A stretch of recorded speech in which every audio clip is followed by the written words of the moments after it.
یہ جو تصویریں عام طور پہ آویزاں گھروں میں لوگ کرتے ہیں، یہ خاص غوث پاک رضی اللہ تعالیٰ عنہ کا نام بھی اس میں لیتے ہیں، بالکل داتا صاحب کا نام بھی ہوتا ہے، سلطان باہو رحمۃ اللہ علیہ کا بھی، اور بھی بہت سارے اولیاء کرام کا، اور اس میں پھر اپنے تصورات سے بہت سارا کچھ کر لیتے ہیں، یعنی کسی کوئی ولی ہوا میں اڑ رہا ہوتا ہے، کوئی شیر پہ بیٹھا ہوتا ہے، کسی کے دائیں سانپ پھر رہے ہوتے ہیں، تو یہ ان کا تصوراتی اور تخیلاتی ان کی چیزیں ہوتی ہیں۔ کسی بزرگ کی تصویر یوں تعظیم کے طور پہ گھر میں لگانا یا اپنی دکان میں لگانا، یا بعض میں نے ٹھیلوں کے اوپر دیکھا ہے کہ لوگ اپنے ٹھیلے میں کاروبار کی برکت کے لیے لگا دیتے ہیں، یہ تمام تر حرام حرام حرام اور شدید ترین حرام۔ اللہ یہ اس قدر سنگین حرام ہے کہ اس کے اوپر نبی پاک صلی اللہ علیہ وآلہ وسلم کی سری احادیث طیبہ موجود ہیں کہ نبی پاک علیہ الصلوۃ والسلام نے جس قدر تصویروں کے، یعنی تصویروں پر تو مطلق نہیں سختی جی، لیکن ان تصویروں کے اندر بھی جو بطور خاص بزرگوں کی تصویریں ہیں،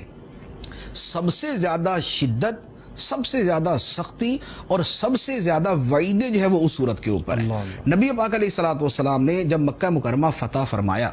اور آپ خانہ کعبہ تشریف لے گئے تو وہاں پر کفار نے حضرت ابراہیم علیہ السلام اور حضرت اسماعیل علیہ السلام کی تصویریں لگائی ہوئی تھی، ٹھیک ہے۔ نبی پاک علیہ الصلوۃ والسلام نے حکم دیا کہ یہ تصویریں مٹا دو۔ ابراہیم و اسماعیل علیہ السلام اللہ کے برگزیدہ نبی، اس قدر مقدس ہستیاں، لیکن سرکار نے فرمایا مٹاؤ۔ صحابہ کرام نے مٹایا، سرکار تشریف لے گئے، دوبارہ جا کے دیکھا تو تھوڑا تھوڑا نشان باقی تھا۔ نبی پاک علیہ الصلوۃ والسلام نے خود کپڑا مبارک اپنے دستے مبارک میں لیا اور خود اس کو رگڑ رگڑ کے مٹا کے اس کے تمام اثرات کو ختم کر دیا۔ تو جب حضرت ابراہیم علیہ الصلوۃ والسلام کی تصویر لگانا جائز نہیں، حضرت اسماعیل علیہ السلام کی تصویر لگانا جائز نہیں، تو پھر کسی اور کی تصویر لگانا کس طرح جائز ہو سکتا ہے؟ اعلی حضرت علیہ السلام نے فرمایا کہ اس صورت کی حرمت کہ اللہ کے نیک بندوں کی تصویریں یوں آویزہ کی جائیں، اس کی حرمت ضروریات دین میں سے ہے، یعنی یہ اس مرتبے کی حرام اور شدید اور سنگین چیز ہے کہ اس کا جو انکار کرے وہ مسلمان نہیں ہے۔ تو لہذا بزرگوں کی تصویر لگانے سے انتہا درجے کا اجتناب کیا جائے۔